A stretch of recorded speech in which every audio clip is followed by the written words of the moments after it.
Well, we managed to make it at the Mandela National Stadium here at Namboole, what you want to call the football mecca of Ugandan football.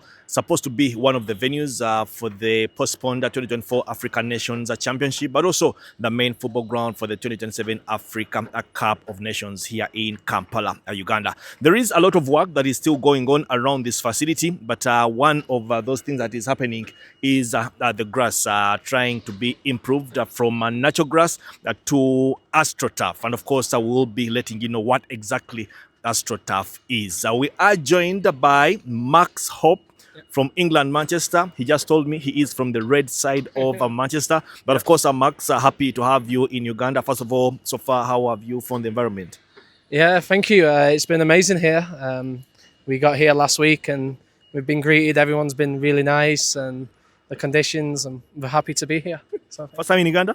yeah, first time in Uganda, first time in Africa for myself. So I was a bit apprehensive about what will be here, but it's amazing place. What were your thoughts before you boarded the plane to come to Uganda? Yeah, you hear things like the safety and the people, but since you come, everybody's been so friendly. So happy to have us here, and the guys are loving it, and yeah, it's been great. I would have saved it for later, but you're talking about so many nice things you've experienced. Anything to comment about on the food? Yeah, the food. We love a Rolex here. The Rolex and the fruit. We had just had a mango, fresh mango from the hotel. It was perfect. It was amazing. Well, of course, Max, you're the team leader, part of the team that is in charge of turning this natural grass at the Mandela National Stadium into AstroTurf. For starters, what is AstroTurf? Well, what we're doing here, we're making a hybrid pitch. It's when we mix natural grass with a synthetic fibre. We bring this machine here is stitching the fibre 18 centimetres deep and 2x2 width. And with the mix, it accounts for 5% of the whole field of fibre, synthetic fibre. And what that does is all year round gives you a very stable pitch, and it's great playing conditions all year round. Oh, really? Because I was about to ask what are the advantages of having an AstroTurf surface and not necessarily a natural grass or artificial grass?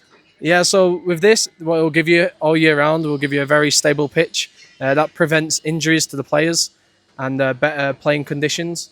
And also in the winter times when you have maybe bad weather, this will just make the pitch a lot stronger. And like I said, the playing conditions are great. We've had some over the years, the feedback from the players are always very happy with this, and yeah, it's very good. Maybe to emphasize, we don't have bad weather in Uganda. It is either raining or shining. But maybe just to take you a little bit back, what is the history of the AstroTurf? Why was it invented? It was invented quite a while ago now. We've seen that a lot of teams are struggling to keep the natural grass, the coverage and the density, especially in like the winter months. So like with divots, so a lot of maintenance were taking place. So when you have bad weather and then you'll have a game, the pitch was kicking up.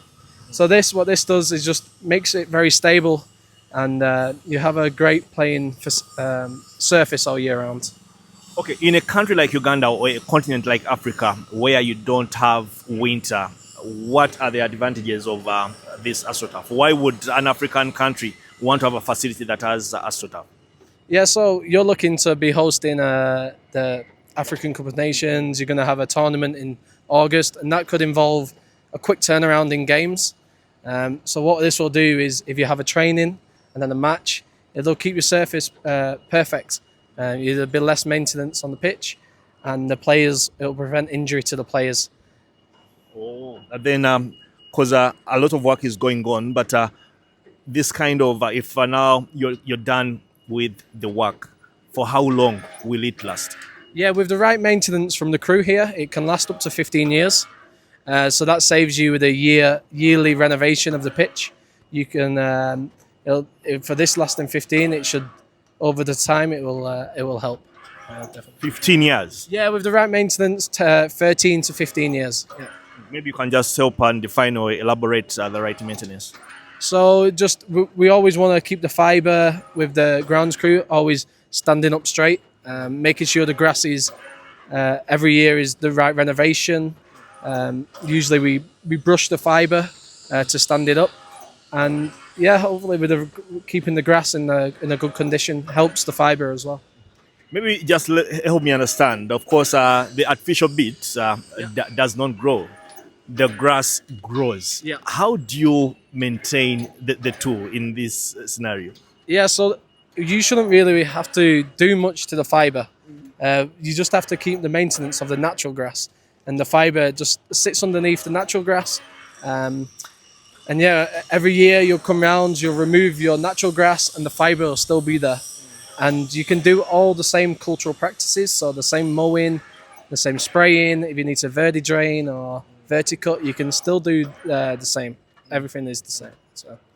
Okay, so would you recommend this kind of surface for every standard football pitch, or for whoever can afford it? Yeah, 100%. It's a global thing now. We travel all around the world. We work in England, Italy, Turkey, and now we're here in Africa. We do a lot of work in America, so it's definitely working. So I would 100% recommend this. Yes. Maybe, of course, the stadium is still a work in progress. A lot of work is being done around the stadium to make sure that they improve it to meet international standards. Yep. But your thoughts so far on the Mandela National Stadium?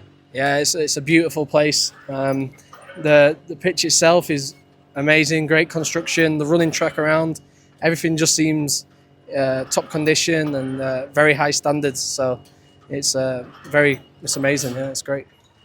Somebody just whispered in my ear to ask you that the kind of surface that we are having here, is it the same kind of surface that you have at Wembley, Emirates, Old Trafford, or any of those pitches in the United Kingdom or even around Europe?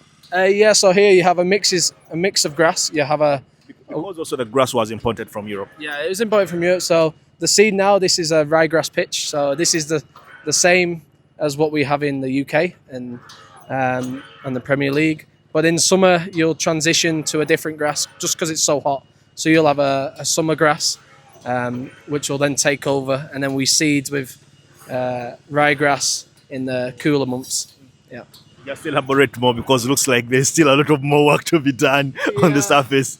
Yeah, so basically when the temperatures drop, we can change the grass to a cool season grass. But when the temperatures get higher, the grass transitions to a summer grass, which is the base of this pitch. It will overgrow the ryegrass. Just take us through that process. Yeah. We need to understand it, the transition process. Yeah, it's hard to explain in a few words, but maybe we can speak after. I'll explain more. It has a lot to do with technology, or no? It's basically a lot to do with the climate. So the turf, there's a base here what you bring in, and when the temperatures are hotter, the base of the poa will grow. But now with the cooler months, we can overseed it with a cooler season grass and maintain it for the tournament. Yeah, but I mean, is it also probably you've just been here a couple of days? The explanations you're giving are probably explanations of where you have seasons, winter, summer, spring, and all that. But the same kind of explanation you're giving, does it apply to a place like Uganda, where you probably have the sun throughout the year?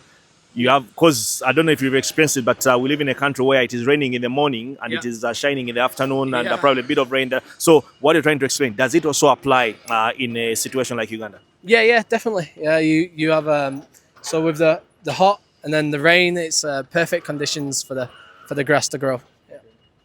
Well, lastly, as we'll let you go, of course, you started by telling us you are from the red side of Manchester. Yeah. What exactly is going on?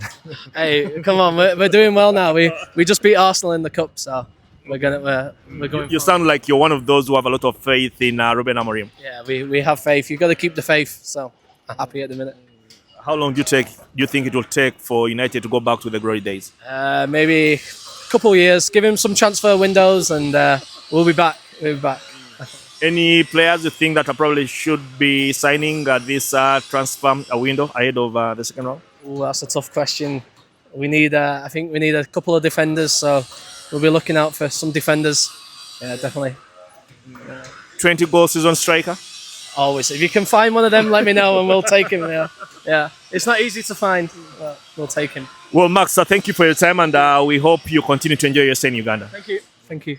Well, you heard it. We've been talking to Max Hops, the team lead of the team that is trying to turn the Namboole playing surface into an AstroTurf. An AstroTurf is a mixture of natural grass and synthetic grass. And of course, the works are ongoing. And he insists that once it is done, it is going to be one of the best playing surfaces, not only in the country, not only in the region, but on the African continent. This is ahead of the postponed 2024 African Nations Championship that will be in August 2025, but also the big one in 2027, the Africa Cup of Nations.